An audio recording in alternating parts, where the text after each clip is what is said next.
مرنے کے بعد سب سے پہلے جو میت کا ہوگا نا, قرآن خوانی کو ڈیلے کر دو, وراثت کو ڈیلے مت کرو. ہمارے یہاں صدقات پہ, قرآن خوانیوں پہ زیادہ زور ہوتا ہے, میت کی وراثت تقسیم کرنے پہ زور نہیں ہوتا. حالانکہ اس پہ تو قرآن نے کہیں بھی نہیں کہا کہ جب کوئی مر جایا کرے تو پھر یوں پکاؤ, پھر دیگیں پکا کے غریبوں میں بانٹو. نا نا نا نا, قرآن نے کہا یوصیکم اللہ فی اولادکم, اللہ تمہیں وصیت کر رہا ہے. جیسے ہی مر جائے نا کوئی تو اس کی وراثت کے بارے میں اللہ تمہیں وصیت کر رہا ہے. وصیت تو بڑے سخت لفظ ہے کہ فوراً تم نے کیا کرنا ہے, مما قل منہ او کثر, ابا نے بڑی جائیداد چھوڑی, تھوڑے سی وراثت چھوڑی, قلیل ہو یا زیادہ ہو, فوراً اس کو کیا کرنا ہے, وارثوں کے حوالے کرنا ہے. للذکر مثل حظ الانثیین, بیٹی کو آدھا اور بیٹے کو دگنا دینا ہے. فإن كن نساء فوق اثنتين, پھر دیکھنا ہے اگر بیٹیاں 2 یا 2 سے زیادہ ہے, فلہن ثلث ما ترک, تو 66% بیٹیوں کو پکڑا دینا, وہ آپس میں ڈیوائڈ کر لیں گے اس کو. باقی 33% کیا کرنا ہے وہ ہم آگے بتا رہے ہیں.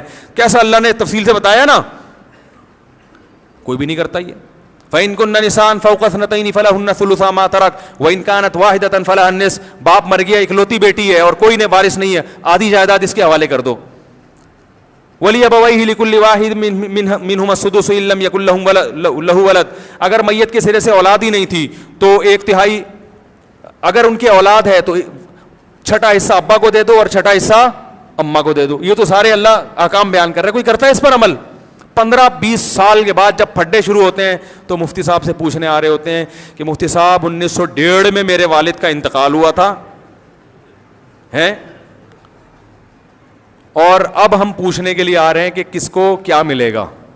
تو میں کہتا ہوں آپ کو صرف ثواب ملے گا اور اب کچھ نہیں ملے گا, کیونکہ وہ اتنی پیچیدہ ہو چکی ہوتی ہے, اتنا پتہ نہیں کیا کیا اس میں مصیبتیں کھڑی ہو چکی ہوتی ہیں. تو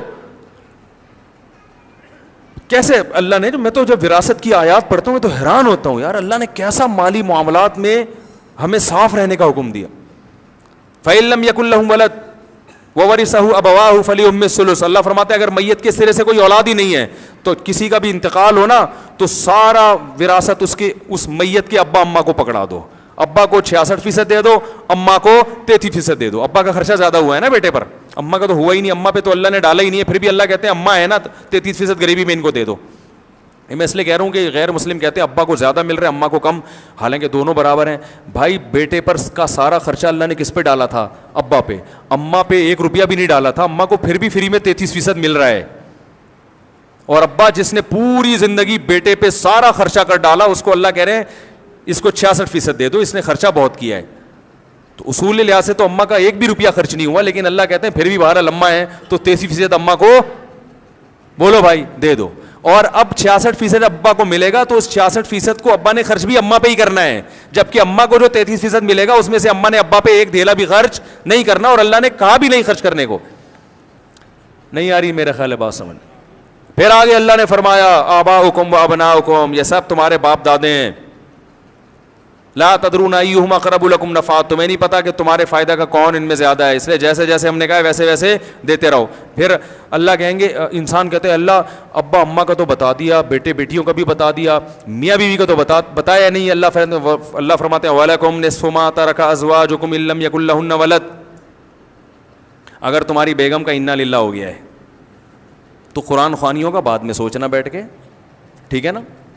تجہیز و تکفین کر کے دفن میں تو جلدی کرو, جب دفن کر کے آئے ہو تو پھر وَلَكُمْ نِصْفُ مَا تَرَكَ أَزْوَاجُكُمْ, تمہاری بیوی نے جو چھوڑا ہے تو تمہیں اس میں سے کتنا ملے گا, آدھا. آدھی جائیداد تمہاری ہے بشرطے کہ ان کے اولاد نہ ہو. آدھی تمہاری پھر آدھی بیوی کے بھائیوں کی, سالوں کی, جن کے ساری زندگی آپ ان کو سالہ سالہ کہہ گے تو آدھا ان کو ملے گا.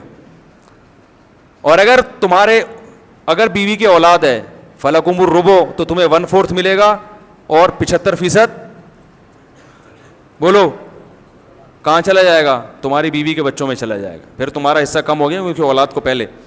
وَلَهُنَّ الرُّبُعُ مِمَّا تَرَكْتُمْ, اور تمہارا اگر اِنَّا لِلَّهِ ہو گیا, تمہارا اگر اِنَّا لِلَّهِ ہو گیا تو پھر 1/4 تمہاری بیوی کو ملے گا اگر اولاد نہیں. اگر اولاد ہے تو 8واں حصہ اس کو دے دو. وَإِن كَانَ رَجُلٌ يُورَثُ كَلَالَةً, اور اگر کوئی بندہ ایسا مرا ہے جس کے نہ ابا نہ اماں نہ اولاد, وَلَهُ أَخٌ أَوْ أُخْتٌ, بھائی ہے اس کے, ماں شریک بھائی, فَلَهُنَّ ثُلُثَا مَا تَرَكَ, تو پھر ان کو 2/3 ملے گا. کیسی ڈیٹیل اللہ نے بیان کی, سب احکام کی دھجیاں اڑائی جا رہی ہیں, دیگوں کو زیادہ فوکس کیا جا رہا ہے. السلام علیکم ورحمۃ اللہ وبرکاتہ. مفتی طارق مسعود صاحب کی روزانہ شارٹ کلپ ویڈیو حاصل کرنے کے لیے ہمارا چینل سبسکرائب کریں اور بیل آئیکن کو دبانا مت بھولیں. جزاک اللہ.